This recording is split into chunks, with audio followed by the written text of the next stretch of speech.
Rank and file, folks. Rank and file. Theos, he had hold of your soul from a long time back, seems like. You get what you needed from him?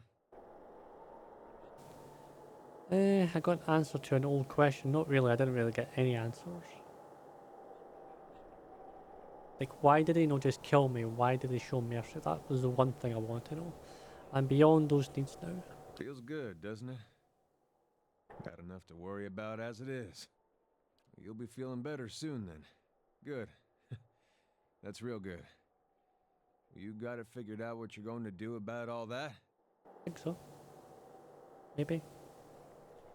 Got a lot of people out there thinking they've been abandoned by their gods. There's not much that'll put the fear in you more than that.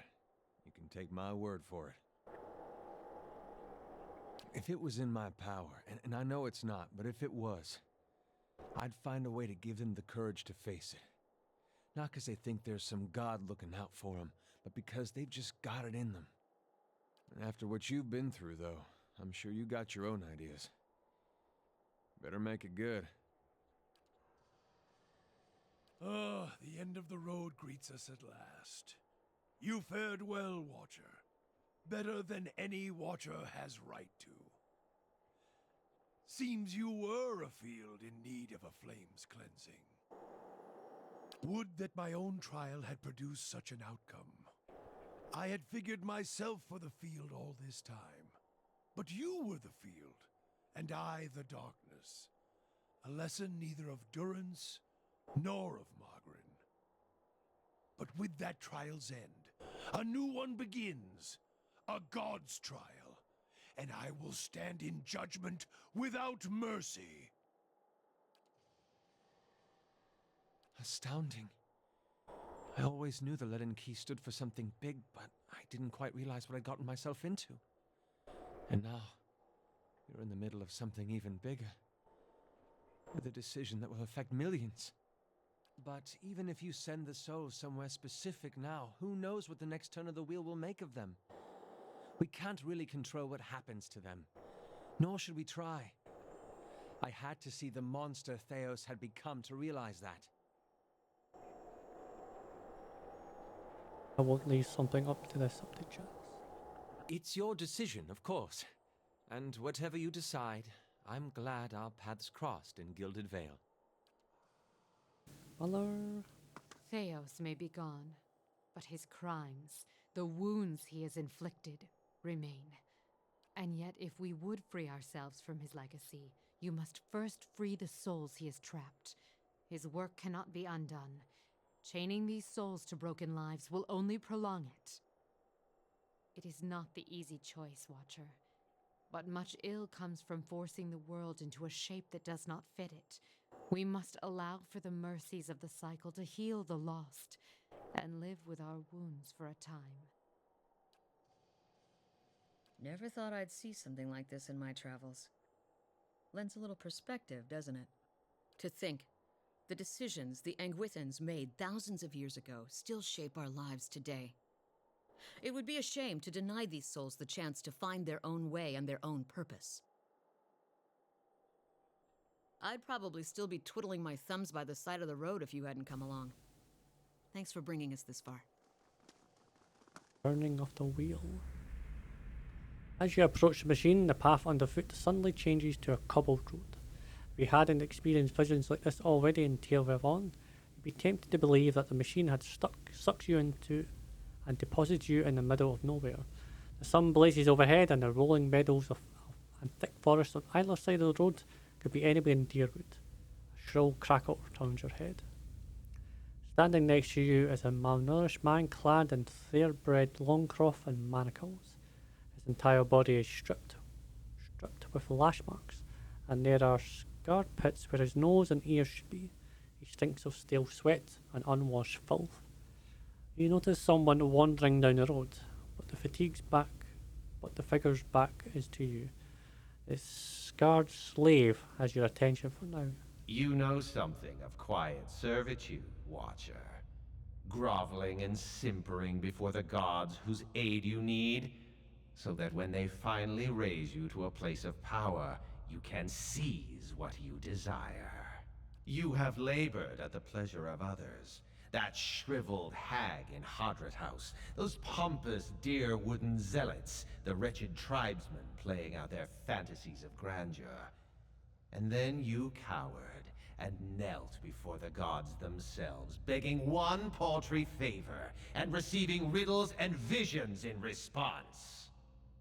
And now the gods give you orders and commands, even while you set out to fix what they cannot. Yet what have they offered you? I get the feeling this is his way of giving you new orders on behalf of his own master. Be careful. Given the breadth of the Iron Manacle, it's amazing that he can raise his bone-thin arm. But he does, and he points to the person walking the other way along the road. The exiled queen is not an ungrateful patron. You get a better look at the lone figure and realise that she's wearing robes tattered and singed but fine nonetheless. On her head is a silhouette of a broken crown. She continues walking, her pace slow but determined. Finish the work Theos began. Strengthen Woodica with these souls and allow her to become the most powerful of all the gods, with you as her favored. I've been working against Woodica this whole time. Why would you thank me now? Loyal and weak, Theos proved his inadequacies when he failed to anticipate you. A plan exposed is worse than none at all. But you have proven resourceful, equal to the schemes of gods. Woodica has a long memory, Watcher, for both friends and foes, and she keeps her oaths. What do you mean, her favoured? The recipient of Woodica's blessing, she has always had a place for mortals of particular merit. If you help her now, she will become the most powerful of all the gods, and you will be the one who made it her so. Think of the lifetimes of rewards you would reap. The only reward I wish is the joy of pulling bloody shards of her broken crown from her staff when I've finished with her trial. Scairn turns to his flinty eyes to say to Durance, so says your companion who's been abandoned by his own god. Do you really trust him to make alliances for you? Helping Woodica would mean that the secrets of the gods stay hidden. Safely hidden, yes, from the violent overlords who would cease to fear punishment in the next life, from the heavy-handed masters who would answer to no one. The world needs some schemes, or are the souls of Kith so pure that you would snap the tenuous thread that binds society? And Theos makes a better overlord. This one is the god of slaves. What would he have left if the world were unchained from his mistress' lies? I've explained the alternative, Watcher. Continue as a pawn of the gods or a partner. At the other end of the road, the figure stops. She turns her head just enough to look over her shoulder. Her face is mostly hidden, but one mercilessly eye peers at you from a cheek of rippled scorn flesh. I won't help you.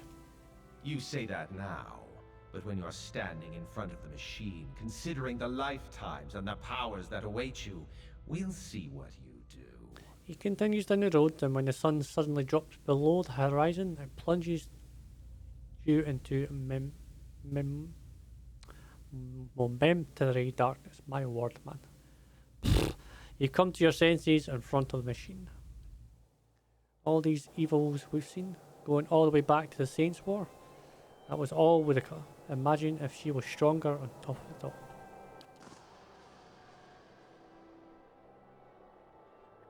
With your companions bearing witness, you step up in the place where Tharns once stood before his people long ago. The great machine lies in front of you, idle, ready. You have seen the machine and others like it in operation. You understand how it works. It is a device for directing souls. As a watcher, it would be a simple matter to influence that direction. Though as big as this machine is, it may be the last thing you ever do.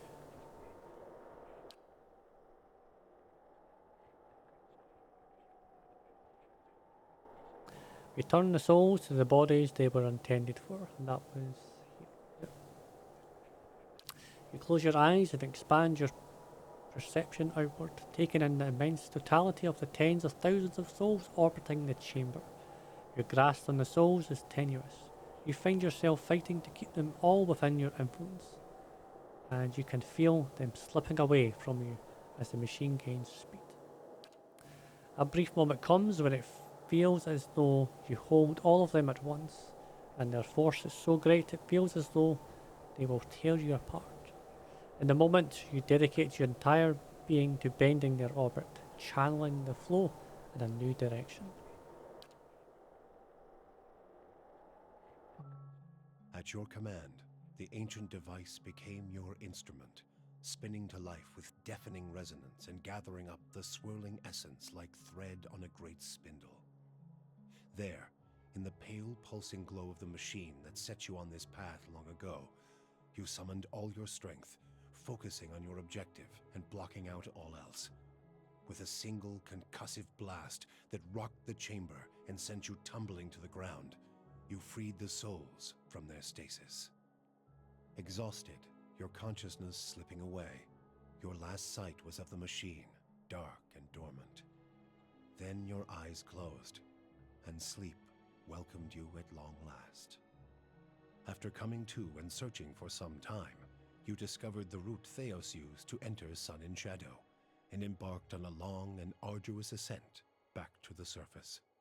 You emerged in Ter Evron after days of tunneling through the rubble Theos had left behind, and when you stepped into the daylight, you were faced with a different Deerwood than the one you had left. At your direction, the souls diverted by Theos were guided back to the vessels originally meant for them. For the first time, parents of hollow-born children woke to the cries of their infants and looked into their eyes to see them staring back. People fell to their knees where they stood, thanking Helia or Mogren or even Aethys for their forgiveness of whatever guilt they felt they bore. But for all the relief that had come to some parents, others only found new grief. For many thousands of Hollowborn had died during Wideone's legacy, many by their parents' own hands. For those children, there would be no homecoming. Yet the last Hollow birth was in the past now, and those parents willing to risk trying for a new child were frequently rewarded, often with twins. Many felt they saw Helia's hand in it, and the year would be remembered as the year of Helia's splendor. Lord Radric's zeal had brought him back to life once, but it would not do so again. Radric's destruction at your hands spelled the end of his suffocating rule over Gilded Vale and the surrounding area. In his absence, the village prospered, becoming a popular destination for new settlers anxious to leave Defiance Bay after the riots.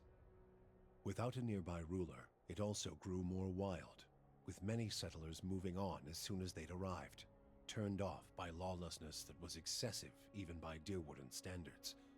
Nevertheless, despite the challenges of living there, Gilded Vale had survived, and would continue to survive for the foreseeable future. Following the assassinations of Duke Avar Wolfgren and Lady Webb, Defiance Bay was thrown into political upheaval. In the ensuing weeks, the streets had become the domain of looters and blackguards. Few dared to step outside their own doors alone or unarmed. But once the dozens had regrouped in the wake of the riots, they quickly put an end to the criminal activity. They patrolled the streets in droves and administered their brand of law on any perceived offenders. This was not the erratic justice of the mob, however. The dozens had taken to heart the strengths of their adversaries, the Knights of the Crucible, and emerged as a far more organized, disciplined force. With the waning strength of the other Defiance Bay powers, the leadership of the dozens took the opportunity to establish its own group as the dominant peacekeeping force in the city. The dozens would soon find themselves overwhelmed by the problems of a leaderless metropolis. But they found an uneasy new partner in the surviving forces of the Crucible Knights, who understood the city's infrastructure and were able to keep the worst of its problems under control. The destruction of the machine atop Ter Noaneth spelled the end of the reanimated corpses in Heritage Hill. Though at first few were willing to venture into the abandoned district, it was soon cleaned out and rebuilt. The district's horrors still fresh in people's minds, it would be some time before it was fully repopulated, but eventually the lure of cheap prime land would all but erase the memory. The Duke's assassination at the apparent hands of an Animancer had caused catastrophic rioting in the streets of Defiance Bay, and few Animancers survived the first day. Many Deerwoodens took the end of Widewind's legacy as a sign, both that the gods did not approve of Animancy, and that the purging of Animancers in Defiance Bay had been enough to satisfy them.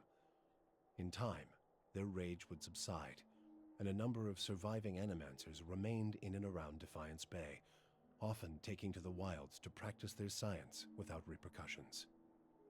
Abidun's renewal brought new vigor and purpose to a god long known for quiet, steady labor. Handicraft saw a revival in the Deerwood, and no smith wanted for an apprentice. Additionally, Abidun's restored interest in preservation led to redoubled efforts to survey Engwithan ruins. Animancers and craftsmen alike found much to study, but tensions with Aer Glanfath rose.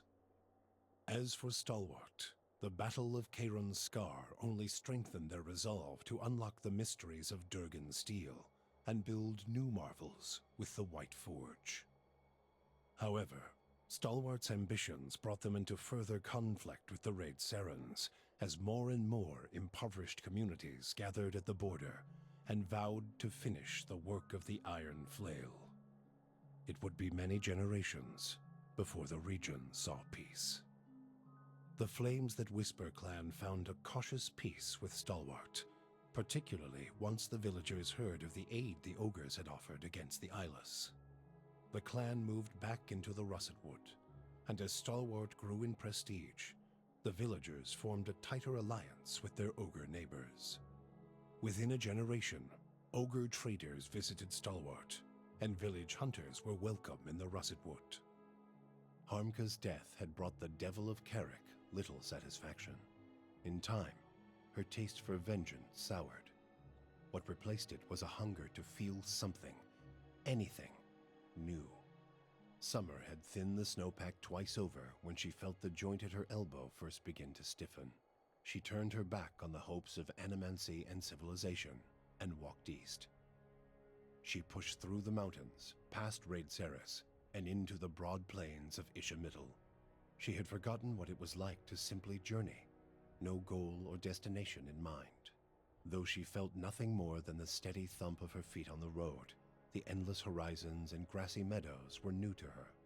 She measured her time in the gradual rusting of her body and was satisfied. Her movements slowed, but so did the world around her. Waist-high grasses undulated and tacked in the wind, as gradual as the tides.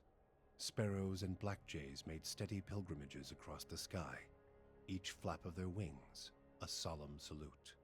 She could hardly move when she found something she had never seen before, the ocean. With the last of her strength, she pulled herself beneath the water, content at last to feel the movement of currents and the constant caress of the waves. Zawa came to peace with the end of the Takan people and decided instead to start anew. He traveled to Defiance Bay, where he took up residence with the Scriveners of the Hand Occult for a time. He spent his time there writing down everything he could remember of the Takan and their way of life. When he was finished, the voluminous set of tomes was given to the Hall of Revealed Mysteries, so that the Takan legacy might live on. Once Maneha had made peace with her memory, she decided the time had come to face her more recent past. For the first time in decades, she returned home to Rawatai, and she found that it had changed as much as she had. New districts had sprung up along the coast, while others withered into crumbling husks, and the streets had changed their course as surely as rivers. Her parents wept with joy at her return. They still ran the old spice shop, and in its many aromas and flavors, she found memories of the places she'd traveled and the people she'd known. She told her story, bottle by bottle, and began to build a life on the soil she knew best. The fortress of Cadnua emerged as a bastion of security in the midst of an untamed land, becoming the envy of every thane and earl in Deerwood. Legend grew over time of its impregnability, and stories of formidable invaders easily scattered by the keep's defenses became popular around the hearths of Deerwoodinians. Likewise, it also became a beacon to travelers, merchants, and visiting dignitaries alike. Reputed as the finest fortress in all Deerwood, people would journey from near and distant lands alike to experience its fabled hospitality and grandeur. The Audra dragon known as the Master Below, her soul now housed in the body of the huntress Fallen Roet, passed out of Deerwood in relative anonymity, her final destination unknown, even to herself. She was last seen in the port town of Road's End, boarding a ship, an Audra talisman glowing about her neck. Pallegina had followed her orders from the Duke's bells, helping establish an exclusive trade arrangement between the Valian republics and the tribes of Erglonfath. With the Deerwood's people still weakened by Widewind's legacy, the Valian republics easily pushed their would-be competitors out of the market. The Deerwoods suffered as terribly from the lost trade as the republics benefited from it. Pallegina was honored for her service by being assigned as the personal guard of the Duchess of Spirento.